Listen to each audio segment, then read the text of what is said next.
Hi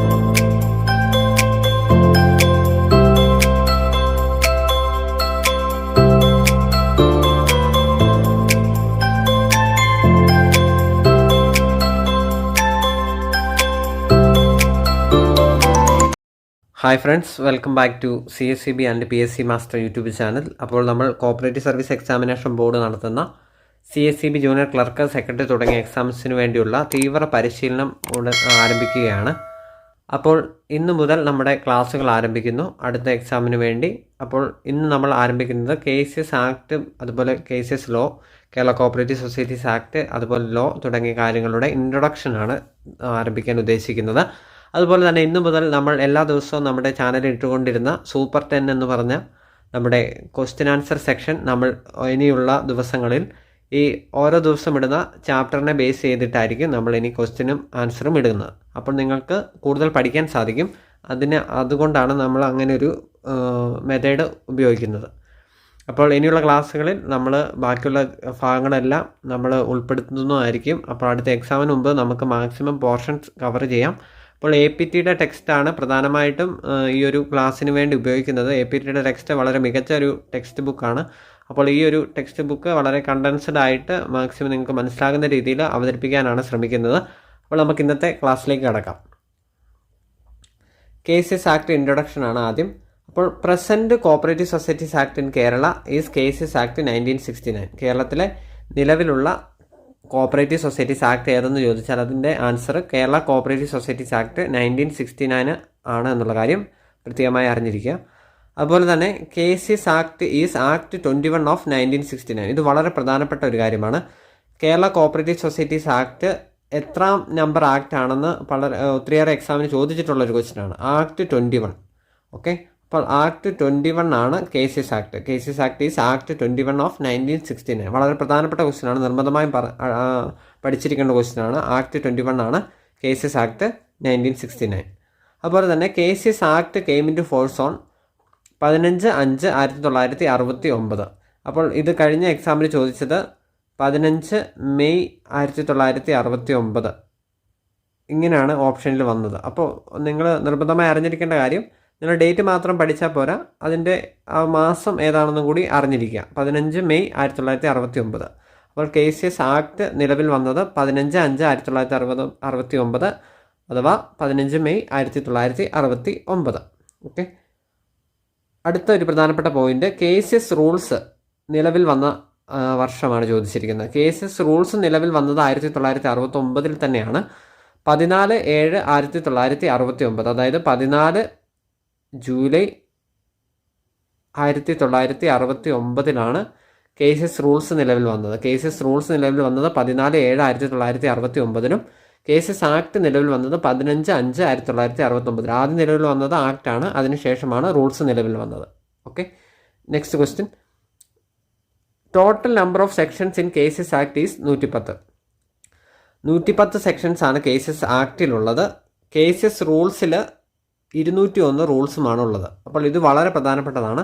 110 സെക്ഷൻസും 201 റൂൾസും. 110 sections 201 റൂൾസുമാണ് KCS ആക്ടിലുള്ളത്. വളരെ പ്രധാനപ്പെട്ട കാര്യമാണ്, ഇത് നിർബന്ധമായും പഠിച്ചിരിക്കുക. 110 സെക്ഷൻസും 201 റൂൾസും. ഓക്കെ, അടുത്തത് number of schedules attached to KCS act is 3. ഇതും വളരെ പ്രധാനപ്പെട്ടതാണ്. അതായത് KCS ആക്ടിനോട് ബന്ധപ്പെട്ടിരിക്കുന്ന അല്ലെങ്കിൽ അറ്റാച്ച് ചെയ്തിരിക്കുന്ന പട്ടികകളുടെ എണ്ണം, ഷെഡ്യൂൾസിൻ്റെ എണ്ണമാണ് 3 എണ്ണം. 3 പട്ടികകളാണ് KCS ആക്ടുമായി അറ്റാച്ച് ചെയ്തിരിക്കുന്നത്. അതിൻ്റെ അകത്ത് ഷെഡ്യൂൾ 1 ഏതാണെന്ന് നമുക്ക് നോക്കാം. Schedule 1, the list of apex and central societies to which appointments are done by PSC.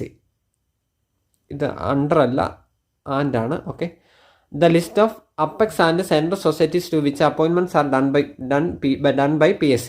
Schedule 1 എന്തിനെക്കുറിച്ചാണ് പ്രതിപാദിച്ചിരിക്കുന്നതെന്ന് ചോദിച്ചാൽ, അപ്പെക്സ് ആൻഡ് സെൻട്രൽ സൊസൈറ്റീസ്, അത് list of apex and central societies ആണ്. ഈ ഒരു ലിസ്റ്റാണ് നൽകിയിരിക്കുന്ന ഷെഡ്യൂൾ 1. ആ ലിസ്റ്റിൻ്റെ പ്രത്യേകത എന്ന് വെച്ചാൽ, ഈ അപ്പെക്സ് സെൻട്രൽ സൊസൈറ്റീസിലോട്ടുള്ള അപ്പോയിൻമെൻറ്റ്സ് നടത്തുന്നത് PSC ആണ്. അത്തരം സൊസൈറ്റികളെ സംബന്ധിച്ച ലിസ്റ്റാണ്. അത്തരം സൊസൈറ്റികളുടെ പേര് പറയുന്ന ലിസ്റ്റാണ് ഷെഡ്യൂൾ 1. അപ്പോൾ schedule 1 deals with the list of apex and central societies to which appointments are done by PSC. ഇനി ഷെഡ്യൂൾ 2 എന്താണ് നമുക്ക് നോക്കാം. Schedule 2 deals with cooperative principles. Cooperative പ്രിൻസിപ്പിൾസിനെ പ്രതിപാദിച്ചിരിക്കുന്ന ഷെഡ്യൂൾ ഏതാണെന്ന് ചോദിച്ചാൽ ഷെഡ്യൂൾ 2 ആണ്. അതുപോലെ ഷെഡ്യൂൾ 3 ടൈം ലിമിറ്റിനെ കുറിച്ച് പ്രതിപാദിച്ചിരിക്കുന്നു. ടൈം ലിമിറ്റിനെ കുറിച്ച് പ്രതിപാദിച്ചിരിക്കുന്ന ഷെഡ്യൂളാണ് ഷെഡ്യൂൾ 3. അപ്പോൾ നമുക്ക് ഒന്നുകൂടെ നോക്കാം. Schedule 1 list of apex and central societies to which appointments are done by PSC.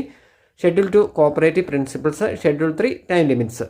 Okay, ഇതാണ് പ്രധാനപ്പെട്ട 3 ഷെഡ്യൂൾസ്. കോപ്പറേറ്റീവ് സൊസൈറ്റീസ് ആക്ടുമായി ബന്ധപ്പെട്ടിരിക്കുന്ന 3 പ്രധാനപ്പെട്ട ഷെഡ്യൂൾസ്. അടുത്തത് നമുക്ക് കാണുന്നത് പ്രധാനപ്പെട്ട appendix attached to cases rules. അതായത് കേസസ് റൂൾസുമായി ബന്ധപ്പെട്ടിരിക്കുന്ന 3 പ്രധാനപ്പെട്ട അപ്പൻഡിക്സ്. നമ്മൾ മുമ്പേ കണ്ടത് കേസസ് ആക്ടുമായി ബന്ധപ്പെട്ടിരിക്കുന്ന ഷെഡ്യൂൾസ്. ആക്ടുമായി ബന്ധപ്പെട്ടതാണ് ഷെഡ്യൂൾസ്. ഇവിടെ പറഞ്ഞിരിക്കുന്നത് റൂൾസുമായി ബന്ധപ്പെട്ടിരിക്കുന്ന അല്ലെങ്കിൽ റൂൾസുമായി അറ്റാച്ച് ചെയ്തിരിക്കുന്ന 3 അപ്പൻഡിക്സിനെ കുറിച്ചാണ് ഇവിടെ പ്രധാനമായും പ്രതിപാദിക്കുന്നത്. അപ്പോൾ അപ്പൻഡിക്സ് 1 എന്താണ് നമുക്ക് നോക്കാം. അപ്പൻഡിക്സ് 1 പറയുന്നത് registers to be maintained by state cooperative union and circle cooperative union. അതായത് സ്റ്റേറ്റ് കോപ്പറേറ്റീവ് യൂണിയനും അതുപോലെ തന്നെ സർക്കിൾ കോപ്പറേറ്റീവ് യൂണിയനും മെയിൻറ്റെയിൻ ചെയ്യപ്പെടേണ്ട രജിസ്റ്ററിനെ കുറിച്ച് പറഞ്ഞിരിക്കുന്ന അപ്പൻഡിക്സ് ആണ് അപ്പൻഡിക്സ് 1. അപ്പൻഡിക്സ് 1 മനസ്സിലായെന്ന് കരുതുന്നു. Registers to be maintained by state cooperative union and circle cooperative union. അടുത്ത അപ്പൻഡിക്സ് 2 എന്താണ് പറഞ്ഞിരിക്കുന്നത്. അപ്പൻഡിക്സ് 2 പറഞ്ഞിരിക്കുന്ന ഫോംസിനെ കുറിച്ച് പറഞ്ഞിരിക്കുന്ന അപ്പൻഡിക്സ് ആണ് അപ്പൻഡിക്സ് 2. അടുത്തത് അപ്പൻഡിക്സ് 3 പറഞ്ഞിരിക്കുന്നത് classification of societies according to type and financial position, staff pattern of various types of cooperative societies. Okay, അപ്പം ഈ ഷെഡ്യൂൾ അപ്പൻഡിക്സ് 3 പറഞ്ഞിരിക്കുന്നത് ക്ലാസിഫിക്കേഷൻ ഓഫ് സൊസൈറ്റികളെ കുറിച്ചാണ്. എന്ത് തരത്തിലാണ് ഈ സൊസൈറ്റികളെ ക്ലാസിഫൈ ചെയ്തിരിക്കുന്നത്? According to type and financial position, according to type and financial position and staff pattern. 3 തരത്തിൽ സൊസൈറ്റീസിനെ ക്ലാസിഫൈ ചെയ്തിരിക്കുന്നു. അപ്പോൾ ഈ 3 തരത്തിൽ ക്ലാസിഫൈ ചെയ്തിരിക്കുന്ന ആ സൊസൈറ്റികളെ പ്രത്യേകമായി പ്രതിപാദിച്ചിരിക്കുന്ന അപ്പൻഡിക്സ് 3 അതായത് classification of societies according to type and financial position, staff pattern of various types of cooperative societies. ഇതാണ് അപ്പൻഡിക്സ് 3 പറഞ്ഞിരിക്കുന്നത്. Next, duties of cooperative department is audit, inspection and supervision. അതായത് കോപ്പറേറ്റീവ് ഡിപ്പാർട്ട്മെൻറ്റിൻ്റെ പ്രധാനപ്പെട്ട 3 ദൗത്യങ്ങളാണ് ഓഡിറ്റ്, ഇൻസ്പെക്ഷൻ ആൻഡ് സൂപ്പർവിഷൻ. അതുപോലെ തന്നെ 2 wings of cooperative department. അതായത് cooperative department 2 wings ഉണ്ട്. അത് ഒന്ന് ജനറൽ വിങ്ങും രണ്ടാമത്തത് ഓഡിറ്റ് വിങ്. 2 വിങ്സാണ് കോപ്പറേറ്റീവ് ഡിപ്പാർട്ട്മെൻറ്റിനുള്ളത്. ഒന്ന് ജനറൽ വിങ്, 2 ഓഡിറ്റ് വിങ്. അതുപോലെ തന്നെ പ്രധാനപ്പെട്ട മറ്റൊരു കാര്യം, the head of cooperative department is registrar of cooperative societies. അതായത് കോപ്പറേറ്റീവ് ഡിപ്പാർട്ട്മെൻറ്റിൻ്റെ ഹെഡ് ആരാണെന്ന് ചോദിച്ചാൽ എൻ്റെ answer registrar of cooperative societies എന്നുള്ളതും. അതുപോലെ തന്നെ ഹെഡ് ഓഫ് ഓഡിറ്റ് വിങ്ങിൻ്റെ ഹെഡ് ആരെന്ന് ചോദിച്ചാൽ director of cooperative audit, DCA ആണ് ഓഡിറ്റ് വിങ്ങിൻ്റെ ഹെഡും. അതുപോലെ രജിസ്ട്രാറാണ് കോപ്പറേറ്റീവ് സൊസൈറ്റീസിൻ്റെ കോപ്പറേറ്റീവ് ഡിപ്പാർട്ട്മെൻറ്റിൻ്റെ ഹെഡ് രജിസ്ട്രാറാണ്. ഓക്കെ, ഓഡിറ്റ് വിങ്ങിൻ്റെ head director of cooperative audit. Okay, ഇനി അടുത്ത വളരെ പ്രധാനപ്പെട്ട എല്ലാ എക്സാമിനും തന്നെ ചോദിക്കുന്ന ഒരു ക്വസ്റ്റ്യനാണ് DCA shall be under the control of dash. അതായത് ഡയറക്ടർ ഓഫ് കോപ്പറേറ്റീവ് ഓഡിറ്റ് അതൊരു ഓഡിറ്റ് വിങ്ങിൻ്റെ ഹെഡാണെന്ന് നമ്മൾ കണ്ടു. എങ്കിൽ ഓഡിറ്റ് വിങ്ങിൻ്റെ ഹെഡായ ഡയറക്ടർ ഓഫ് കോപ്പറേറ്റീവ് ഓഡിറ്റ് ആരുടെ കീഴിലാണ് എന്നുള്ളതാണ് പ്രധാനമായും മനസ്സിലാക്കേണ്ടത്. അത് രജിസ്ട്രാറിൻ്റെ കീഴിലാണ്. ഓക്കെ, അപ്പോൾ രജിസ്ട്രാറിൻ്റെ കീഴിലായിരിക്കും ഡയറക്ടർ ഓഫ് കോപ്പറേറ്റീവ് ഓഡിറ്റ്. ഇത് പല എക്സാമിനും സ്ഥിരമായി ചോദിക്കുന്ന ഒരു ക്വസ്റ്റ്യനാണ്. അപ്പോൾ DCA shall be under the control of registrar of cooperative societies. അപ്പോൾ നമ്മൾ ഇന്ന് പഠിച്ച ഇൻട്രൊഡക്ഷൻ പാർട്ടിലെ പ്രധാനപ്പെട്ട കാര്യങ്ങൾ ഒന്നുകൂടി നമുക്കൊന്ന് നോക്കാം.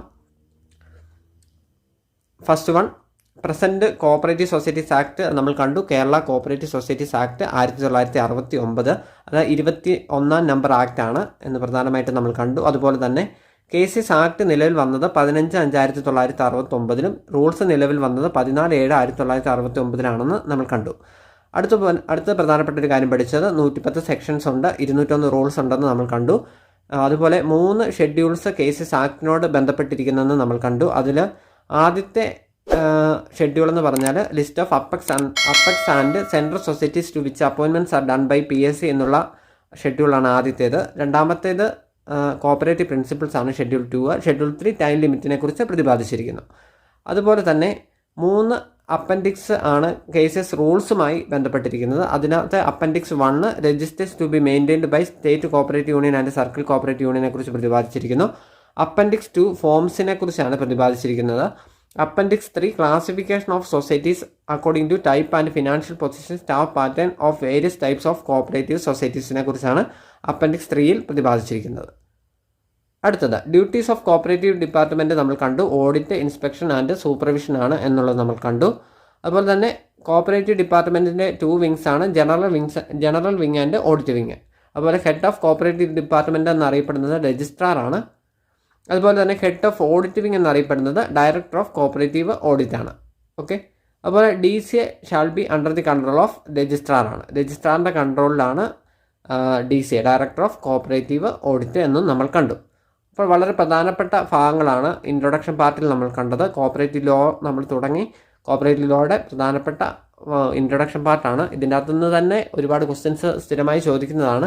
അപ്പോൾ ഈ ഇതിനെ ബേസ് ചെയ്ത് ഇതിൻ്റെ അകത്തെ ക്വസ്റ്റ്യൻ ഉൾപ്പെടുത്തി നമ്മൾ സൂപ്പർ 10 കൂടെ നമ്മൾ ചെയ്യുന്നതായിരിക്കും. അപ്പോൾ സൂപ്പർ 10 ക്വസ്റ്റ്യൻ ആൻഡ് ആൻസേഴ്സ് നിങ്ങൾ ചെയ്യുക, നിങ്ങളുടെ മാർക്കുകളൊക്കെ കമൻറ്റ് ചെയ്യുക. അപ്പോൾ തുടർന്നുള്ള ക്ലാസ്സുകൾ നിങ്ങൾക്ക് ലഭിക്കുന്നതിന് വേണ്ടി ചാനൽ സബ്സ്ക്രൈബ് ചെയ്യുകയും ബെല്ലൈക്കൺ എനേബിൾ ചെയ്യുകയും ചെയ്യുക.